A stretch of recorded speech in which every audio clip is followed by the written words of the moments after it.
જય શ્રી કૃષ્ણ. વહાલા વૈષ્ણવો, શું તમે ક્યારેય વિચાર્યું છે 1.25 લાખ પદ ગાવાનું જેટલું ફળ મળે એટલું ફળ માત્ર એક પદ ગાવાથી મળે? આ સાંભળીને આશ્ચર્ય થાય છે ને? પણ પુષ્ટિ માર્ગમાં આ સત્ય માનવામાં આવે છે, અને એ પદ છે દ્રઢ ઈના ચરણન કેરો ભરોસો. આ પદમાં એવું શું રહસ્ય છે કે જે આખા જીવનને બદલી શકે છે? આજનો આ સત્સંગ અંત સુધી જરૂર સાંભળજો, કારણ કે આજે તમે સમજશો ભરોસો એટલે શું અને કૃપા કેવી રીતે મળે છે. તો ચાલો જાણીએ. વહાલા વૈષ્ણવો, આ પદ ખૂબ નાનું છે, પણ તેનો ભાવ ખૂબ વિશાળ છે. દ્રઢ ઈન ચરણન કેરો ભરોસો. એનો સીધો અર્થ શું છે? ચાલો જાણીએ. પ્રભુના ચરણોમાં અડગ વિશ્વાસ, કોઈ પણ પરિસ્થિતિમાં અચળ ભરોસો, સંપૂર્ણ સમર્પણ. પણ વહાલા વૈષ્ણવો, આ માત્ર શબ્દો નથી, આ જીવન જીવવાનો માર્ગ છે. પુષ્ટિ માર્ગનું રહસ્ય.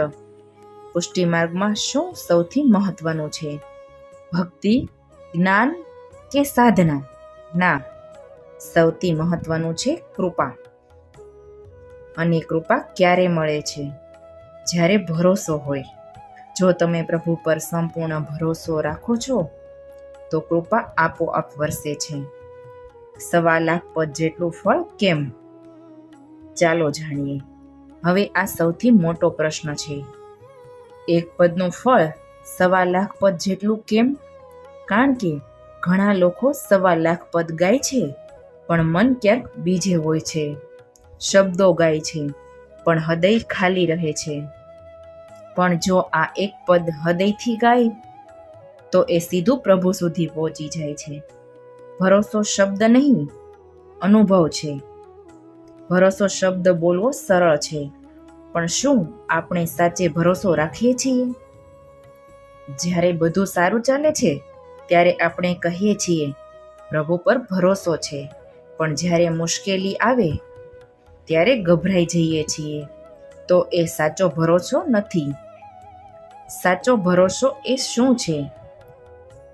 ચાલો જાણીએ. પ્રભુ જે કરે તે સારું, હું પ્રભુનો છું.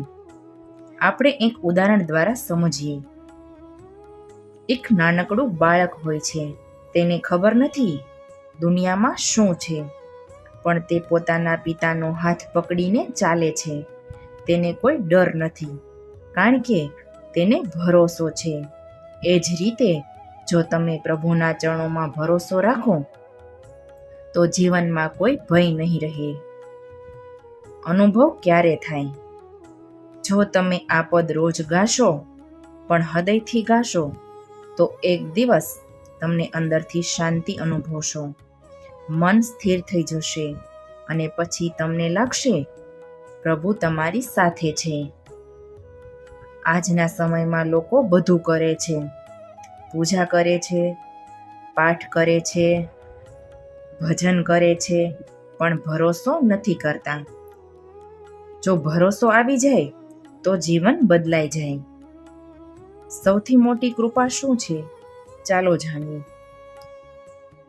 જ્યારે તમને પ્રભુને યાદ કરવાની ઈચ્છા થાય, એ જ સૌથી મોટી કૃપા છે કે પ્રભુ તમને યાદ કરે છે. અંતિમ ભાવ શું હોવો જોઈએ? વહાલા વૈષ્ણવો, આ પદ માત્ર ગાવાનું નથી, એને જીવવાનું છે, એને અનુભવવાનું છે. આજથી એક નક્કી કરો, હું પ્રભુના ચરણોમાં દ્રઢ ભરોસો રાખીશ, સેવા પ્રેમથી કરીશ, અને બધું પ્રભુ પર છોડી દઈશ. પછી જુઓ તમારું જીવન કેવી રીતે બદલાય છે.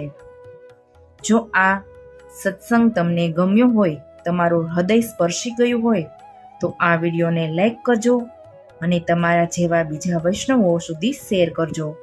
અને શ્રી વલ્લભ ચેનલને સબસ્ક્રાઈબ કરવાનું ભૂલશો નહીં. જય શ્રી કૃષ્ણ.